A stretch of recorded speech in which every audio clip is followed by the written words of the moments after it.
anong gusto mong gawin para maitama yon, para mapabilis yung proseso at ma-resolve?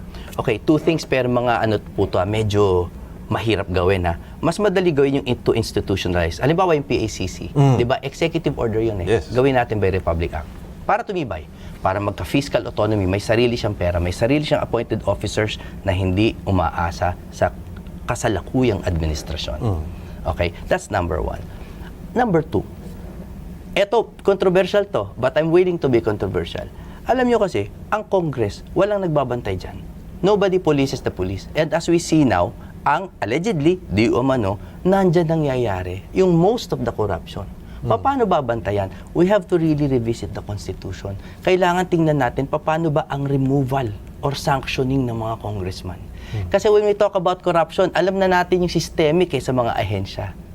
E paano yung sa mga pinaka-pinuno natin? How do we remove them? We cannot remove them by recall.